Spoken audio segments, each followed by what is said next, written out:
बस रही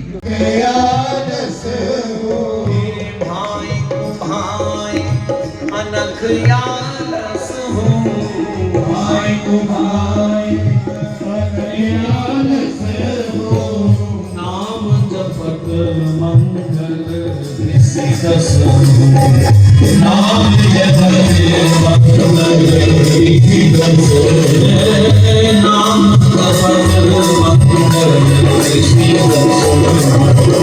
नाम जपत मंगल निशिदस श्री राम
तरीके भाव कुभाव अनक आलस। भाव से जपो, कुभाव से जपो, अनक से जपो, आलस्य से जपो। नाम जपने से मंगल ही मंगल है। आग में तुम स्वयं कूदो तो भी जलोगे, कोई धक्का दे दे तो भी जलोगे, जाने अनजाने बिजली की तार छुओगे, करंट तो लगेगा ही लगेगा। भाव से प्रेम से जपो, नहीं तो कुभाव से जपने वाले भी हुए। जितने राक्षस हैं मार दूंगा नारायण को, श्री राम मत कहो। निवास जो सुमिरत भयो भांगते, तुलसी तुलसीदास। गोस्वामी कहते मैं तो कहीं उजाड़ गंदगी के ढेर पर उगा हुआ एक भांग का पौधा था, लेकिन गुरुदेव की कृपा से राम नाम का आश्रय मिला, वो भांग का पौधा तुलसी हो गया। सदना कसाई था, आप सब जानते हैं। क्या गलती करी थी बेचारे ने? वो तो जगन्नाथ जी की यात्रा के लिए निकला था, और वो भी घर से पैदल।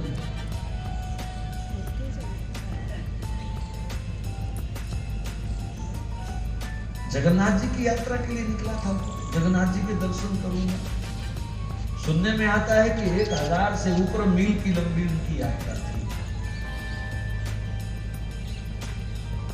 बस रास्ते में भवसागर आ गए, रात्रि विश्राम के लिए कहीं रुके। किसी देवी ने कहा था मेरे घर में आ जाओ, तो देवी थोड़ी बदचलन थी, रात को आसक्त होकर के उसके पास आई। सदना ने बेचारे इतने कहा, देवी तू पति वाली है, कुछ शर्म कर। अच्छा मेरे पति से तुम डर रही हो? कटारी पकड़ करके पति की गर्दन काट लिया जाकर के सोए। बोले ले मैंने पति को मार दिया, अब तू मुझे स्वीकार कर। अब वो तो भक्त आदमी बेचारा है, हल्ला कर दिया उसने। जब उसकी इच्छा पूरी नहीं हुई, मुगलों का राज था, काजी आया, कहा देखो इसने मेरे पति को मार दिया, मेरे पति को मारकर ये मेरे साथ बदसलूकी कर रहा था, आरोप लगा दिया उल्टा। काजी ने कहा दोनों हाथ काट दो उसके, दोनों हाथ काट दिए। क्या गलती थी जी? जगन्नाथ जी के दर्शन करने जा रहा था और भवसागर में कैसा गिर रहा। अस्तु दोनों कटे हुए हाथ, रक्त बहते हुए बेचारा फिर जय जगन्नाथ करता हुआ फिर आगे बढ़ा हुआ। इधर जगन्नाथ जी महाराज ने अपने पुजारियों को कहा, अब देखो भवसागर कैसे सूखता है। ये तो भवसागर ने अपना रंग दिखा दिया, अब सूखा कैसे? चल चल करके थक गए, रक्त बह चुका है शरीर से, जख्म कितना गहरा, दोनों हाथ कटे, चले जा रहे हैं जगन्नाथ की जय बोलते हुए। जगन्नाथ जी ने अपने पुजारियों को कहा, मेरी सोने की पालकी लेके जाओ और उसको बिठा के लाओ कंधे पर। तो 20-50 मील रास्ता बाकी था। पंडा लोग पालकी लेकर के पहुंचे, जगन्नाथ जी का आदेश है। तो पहचान उन्होंने बता दी थी, दोनों हाथ नहीं है और हर समय जय जगन्नाथ उनके मुंह से निकल रहा है। पास पहुंचे, हाँ थोड़ा सा रह गया है, मेरा व्रत क्यों खंडित करते हो? मैं वापिस आ गए। नाम लेत भव सिंधु सुखाहि, सो क्या भवसागर की नहीं, यह है नाम की महिमा। जीवन में कैसी भी स्थिति आए, उतार चढ़ाव बड़े बड़े भक्तों के जीवन में आए हैं। हमारी तुम्हारी तो ठाकुर जी ने वैसी स्थिति कभी आने नहीं दी महाराज।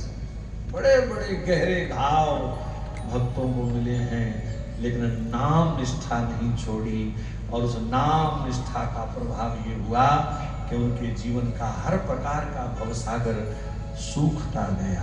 अब यहाँ गोस्वामी जी ने एक बात साथ में और लिखी, करहु विचार सुजन मन मान। ये बड़ी सज्जनता से विचार करने वाला विषय। शंकर भगवान का अगर आप स्वरूप देखें, उनकी रहनी सहनी देखें, तो किसी भी प्रकार से मंगलमय नहीं है। ठाकुर जी को हम वृंदावन बिहारी कहते हैं, अवध बिहारी कहते हैं, और शंकर जी शमशान विहारी हैं,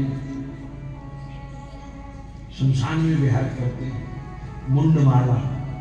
मुंडमाला कोई जीवित मुंड नहीं है, वो मरे हुए मुंड, उसकी माला धारण करते हैं। गले में सांपों की माला है। मतलब कहने का कि संसार के अनुकूल उनका श्रृंगार नहीं है, लेकिन नाम की महिमा देखिए। साज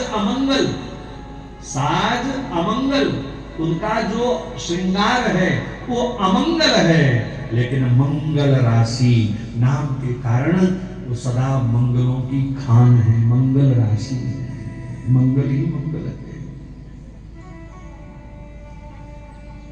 सुख संकादियों को याद किया, सिद्ध मुनि योगियों को याद किया। नाम प्रसाद ब्रह्म सुख भोगे, उस ब्रह्म सुख का जिसमें महापुरुष ने भोगा है आनंद, केवल नाम के कारण। नाम जपत प्रभु कीन प्रसाद, नाम जपत प्रभु कीन प्रसाद, भगत शिरोमणि भय प्रहलाद। प्रहलाद जी के जीवन को आप सुनो भागवत जी में। कौन सा ऐसा दुख है, कष्ट है, दंड है जो प्रहलाद जी को नहीं दिया गया? पर्वतों से गिराया गया, तीरों की बौछारें उनके ऊपर की गई, जैसे वर्षा होती है ऐसे उनके ऊपर तीर बरसाए गए। सांपों से भरे हुए कमरे में उनको बंद कर दिया गया। और एक दिन तो ऐसी स्थिति आई, किसी भी तरह से जब वो नहीं मरे तो हिरण्याकशपु अपनी पत्नी क्याधु को कहता है, तू पतिव्रता है क्या? बोले क्यों, आपको क्यों संदेह हो रहा है मेरे पतिव्रता होने पर? बोले अगर तू पतिव्रता है तो ये विष का प्याला अपने पुत्र को पिला। कितना कठिन है किसी मां के लिए काम करना। एक तरफ पुत्र है, एक तरफ पति है, बेचारी वो प्याला पकड़ करके रो रही है, क्या करूं? अगर मैं पुत्र को विष नहीं पिलाती तो मेरे पतिव्रत धर्म को कलंक लगता है, और अगर मैं उसको विष पिलाती हूँ तो मेरी गोद सूनी हो जाती है, मैं पुत्र घातिनी कहलाऊंगी। यही बात जब प्रहलाद जी को पता चली दौड़ करके आए, माँ काहे को चिंता कर रही हो? तो बोले बेटा ऐसी स्थिति है। कहा माँ तेरा धर्म बचा सकूं इससे बड़ी सेवा मेरी और क्या हो सकती है, इससे उत्तम कर्तव्य मेरा और क्या हो सकता है। ला माँ के हाथ से वो प्याला लेकर के प्रहलाद जी ने पिया है। कुछ नहीं हुआ जी, कुछ नहीं हुआ। प्रहलाद जी ने विष पिया, मीरा जी ने विष पिया।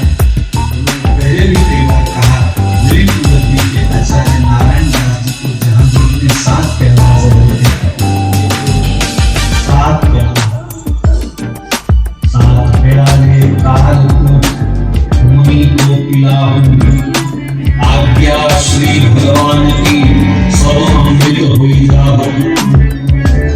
7 प्याला, और कोई साधारण विष नहीं महाराज। पहला प्याला तो नारायण दास जी पी गए तो जहांगीर को संदेह हुआ ये टोडरमल मेरा मंत्री हिंदू है, इसने कोई मिलावट करी, इसी के हाथ से कोई विष पी रही है। तो मैं दूसरा प्याला उसने अपने हाथ से तैयार किया, घोल करके कठोर से कठोर विष मिलाया उसमें और उसकी टेस्टिंग भी करी। एक हाथी वहां पर खड़ा था, उसकी सूंड पर ऐसे छींटा लिया, हाथी उसी क्षण पर खड़ा करके हो गया। वो 5 प्याले और पिलाए।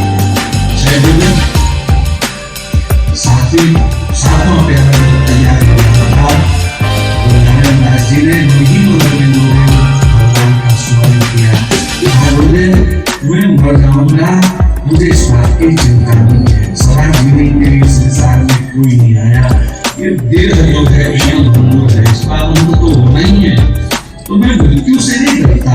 लेकिन गुरुदेव अपने जब तक के प्रभाव से यहाँ तक मैं सह सकता था, अब मुझे थोड़ा सा संदेह हो रहा है। गुरुदेव पीछे आकर के अदृश्य रूप में खड़े हो गए। नारायण यहाँ 6 प्याले तेरा कुछ नहीं बिगाड़ सके, 7वां प्याला बिगाड़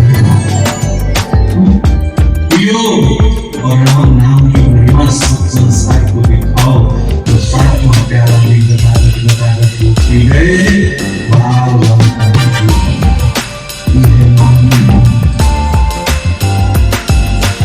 ये सारा जरूरतमंदों का सहारा बन रहा है उधर बेला विस्टा पंचकूला, जिसमें लोग कर सकते हैं कपड़े, खिलौने व विशेष रूप से पुरानी किताबें दान कर सकते हैं।